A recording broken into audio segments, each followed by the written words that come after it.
Welcome back, everybody. It's Rudy with Alpha Investments. And how's everyone doing on this glorious, glorious evening of our beautiful little world and life and the amazing things that we're going to discuss and go through? We're going to talk about Ixalan. And you know what's great about Ixalan? It's the first video I've talked about.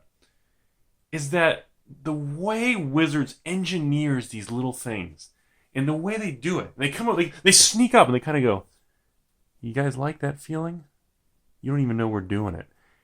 Because I think the best part about Ixalan is, we got like 5 things to go through, is the way they just tap you with that nostalgia. The way they go in real quietly and they just tap you with a knockoff cradle. They tap you with a very creative way to hit people and connect with the old school people. And then to make the new players excited. They're so good at that. God, they're so good at that crap. It's so amazing. It just blows my mind, you guys. And first things first, guys. And 1% female viewership. The expected value of Ixalan is extremely strong. A lot of stores are going to make a lot of money. Single sellers are going to make money. It's the first time I've seen a new standard set about a week out from pre-release, 2 weeks from street date. I mean, we're talking uncommon prices are strong. The rare price, the most expensive card in the set right now is a rare, not a mythic. I haven't seen that in ages. Ages! Maybe what? Shadows of Innistrad? What? Westvale Abbey type of thing in the ice type of rare?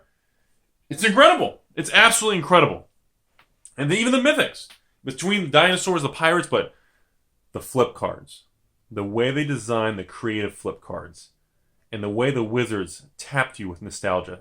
It's like we're all sitting in traffic. And they just tapped you on the back and said, "What's up? How you doing? You just go for coffee. No commitment. Let's just go for coffee." And that's what they did. That's what they did. And they struck it. Dude, they striked and they struck perfectly on that stuff. So, I just want to be, before the set comes out, I want to just say it up front. Anyone who's has a store who is going to do a mass box opening of at least 100 boxes or anything, if they manage and they run the system and they run the platform successfully, whatever their business model is, the singles market looks very, very attractive. It's the most attractive I've seen a singles market for a new standard set, probably either since Shadows or I would say, honestly, maybe Battle for Zen. And, maybe even Cons, but, minus the fetches. I mean, it's almost like they removed removed the 5 fetch lands and replaced it with 5, nostalgic lands. That's what I've been calling them. Like, when I'm talking to people on the phone, I'm like, "What do you guys think of these nostalgia lands?" Because the way they flip to something that is familiar and reminds you of when you were younger and you're enjoying things. It's beautiful. It is a beautiful piece of art. So, we have to acknowledge the elephant in the corner of the room that won't leave because he's not paying rent. We got to acknowledge it. And that is one simple thing. There's no lottery cards! Dude, there's no lottery cards. They're gone. It's the first set. There's no lottery cards. There's no lottery cards! There's no lottery cards. Nope, still no lottery cards. Can you guys believe Wizards backpedaled and changed direction so quickly? I am astonished by that. The Greed Monster's been chilling over here getting a tan because I'm speechless. But that's one thing you have to give WotC credit for. You gotta give people credit when credit's due. And they acknowledge the diminishing returns of the lottery card hyper rare, whatever you want to call the term. They acknowledge the long-term effect. And I respect that.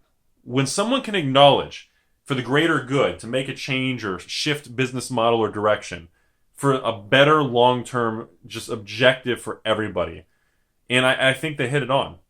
And side note, I am not doing a mass singles run. I will not be doing singles of Ixalan. I'm not going to be opening. Obviously, while I'll have the few patrons, we'll do some box openings, at release next week, or when's it release? Whatever is coming up. We'll do the typical thing. But besides that, we're not going to do like a 300, 400, 500 box opening thing or anything like that. My reasoning for that is actually the trend is your friend. Until the end, when it goes around the bend. Nah, I'm just kidding. Just fucking with you guys. Shit, I can't say that stuff, can I? Wait, can I? Okay. So the thing is, I want proof. I want an actual proof of a set to come out without lottery cards, and I want to see what happens. Because everybody has price memory. Everybody remembers what's been happening with all the standard sets. So I don't know how the behavior is going to be with everybody selling singles. Because people aren't going to rip thousands of boxes all over the country looking for these super hyper cards and just fire selling everything else. We're reverting back to more of a normality, basic, like a more calm, better system of new cards that release for standard. And it's been a while. I don't remember. I want to see what happens. And a lot of other people who haven't been in the industry, 3 years, 5 years, 10 years, and maybe they have a newer card store, a newer LGS, and they're considering doing singles, they kind of want to see how this unfolds. Some people are like, oh no, I don't want to do any more singles. There's no more lottery cards. I can't make the money. Okay. Well, then there's other people that saying, finally, it's back to the way it was. We're going to go back to cracking 200 boxes on a release. Okay. So you have a big, tug of war going on right now. Should get my Arabian Nights Jihad cards, man. There's just a big war still raging on that category. And I don't know what's going to happen. But I tell you what, if the numbers of what we're seeing, I know they're pre-release numbers, you guys. I know they're high. I know they're inflated. I know none of them are going to hold. I know. But I'm just telling you this. If they even hold semi, I'm talking even pre-release prices hold to even at 60, 70 cents of current pricing. Let's say in 60 days from now, post-Pro Tour, which I'm going to get to in a second, let's say all the pre-order prices are 65 to 70 cents on the dollar compared to current price on pre-order. If we are still there, that's a home run. That's a home MFing run, you guys. Hands MFing down, sloppy taco ball. Dude, tingles everywhere. That is a blowout. I mean, we're full-blown blowout, giggity. I mean, it's going to be a major success, you guys. So, if that does happen, price memory is going to kick in and people are going to go, whoa, shit is back. We are back in first gear. Shit is moving forward, which also means when we get to the following expansions, and then, of course, the first set of Ixalan, the new block, not Ixalan, Return to Dominaria next year, the new block, it's probably going to be the demand is probably going to be, I don't want to say like some all-time record, but we're going to be hitting some very high demand numbers going into that time period, as long as Ixalan holds on where we're headed to. So, jumping to the next thing. The way they did the flip cards, I want to touch on that real quick. I'm not a huge fan of the pirate dinosaur type thing. It's cool. It's a little too Hollywood fairy tale-ish storyline. It's not doing it for me, but I gotta admit, some of the artwork's pretty sweet, and the mechanics and the way it is, I'm down with it. We're cool. We're down. We're good to go. We're down to go together. It's cool. But the thing that I gotta comment on this, okay? And that is the whole, on the flip cards, they made the backs look like, treasure maps? Which is cool. I like that. That's neat. It's creative. They're legible. You can read the card. So according to the professor, that explains the card. So I had to, read and learn how to read English again. So I like that. It makes it good. It's pleasing to the eye. It's balanced. It's got good colors. The flow of the card is nice. But what I find very fascinating is ever since the expeditions to the masterpieces, to the invocations, and now to these Ixalan, which are non-lottery cards that flip over into a whole different border, then with the unstable, how they're completely removing the borders. Completely! On those lands. It's very fascinating how Wizards is really toying with the borders on the cards. They're being very aggressive. They're really pushing the envelope. They're really trying to really push Magic. They're really trying to go outside that normal boundary. And I don't know if that's a positive or negative thing. Because the more you push the boundaries, you're really trying to have an impact. Usually the more of an impact you make tends to have more of a response from your buyers and the public and the store owners and the players. But why are they doing that? Why such an extreme... everybody can... It's like, this is what I see. Amonkhet comes out. Invocations come out. The card frame's terrible. I got my own card frame box up there. There's the good card frame. GCF, good card frame box for all you newcomers haven't been around a while and we haven't held hands and played carrots. So the thing is, now after that, everybody complained about the invocations looking like shit. And then everybody complained that the art was actually on a full art invocation, was actually made smaller. The artist spent all this time making these beautiful artwork, and they shrunk it down to, it's like, I think that's a pixel. Is that 2 pixels? I can't tell. And then after that, it's like Wizards said, fine, you guys don't like what we did? No borders at all. No borders. Nothing. Unstable lands, no borders at all. We don't even care. We don't even care. No borders for anybody. Seriously. That's how I feel about it. That's exactly what I feel they did.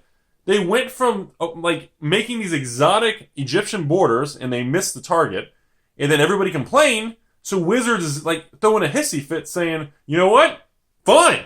They just stripped all, literally print the image to the edge where literally the machine cuts it off. And, that's not really a Magic card.